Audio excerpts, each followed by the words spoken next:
สกับสบายดีเนาะไม่เท่ากับอยู่สวนนี่ก็ได้ลงมาสวนเนาะเพราะเขาจะมาตัดหญ้าสวนมันเนาะ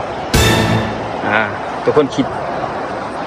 มามันจะใช้เบิ่งว่าภาพบรรยากาศเป็นอะไรในสวนเขาตอนนี้ก็อยู่สวนแล้วดูผลเนาะมาเบิ่งว่าสวนแล้วดูผลอยู่สวนเขาจะเป็นอะไรน้ำเนาะน้ำเรืองน้ำขึ้นน้ำบรรยากาศอยู่สวนเขาเรื่อยๆเลยเป็นสวนเป็นเยอะเป็นเยอะนะบอกว่าเป็นขัวอูทางสูงเห็นโอ้ก็ดูน้ำไปได้โอเคเดี๋ยวเตรียมลงตัดหญ้านั่งสวนออกจากสวนตอนนี้กาสิไปตัดกล้วยมาเบิ่งว่ากล้วยเป็นอะไรเป็นกล้วยเรื่องหรอทำให้ตัดกล้วยเขาได้ส่วนมันงานมันเป็นอย่างไรหรอที่กล้วยก็คือแล้วก็คือกล้วย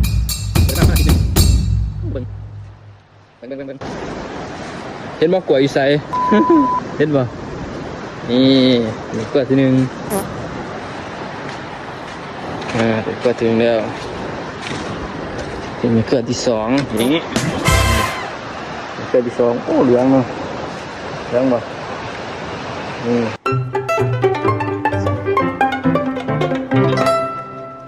ตัวนี้ให้เครือใหญ่เลยนะ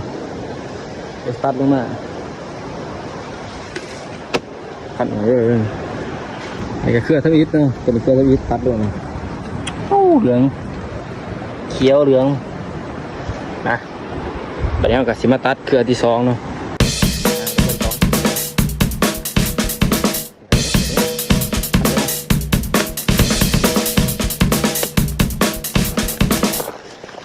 นี่ตรงนี้วิธีตัดแบบเลือกสีอันนี้ตัดกกเลยมันจะลมทับกกมันบริวารทับสมัยกล้วยมันจะฮักเนาะตัดอันนี้เพื่อมันหอยมาเลยเครือที่สอง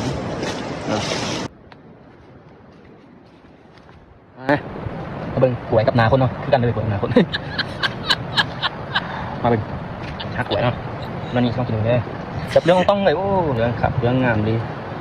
ตึงไปตึงกล้วยก็ได้ตึง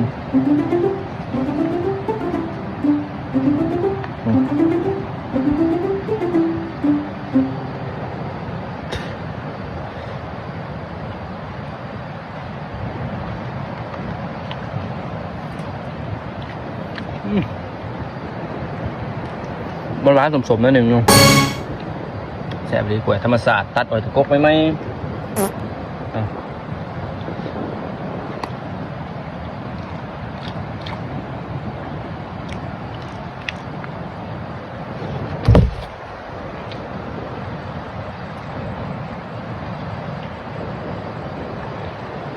ง่าย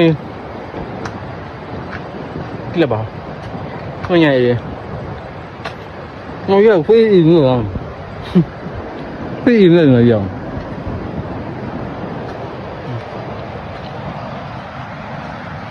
bờ ngà xuống không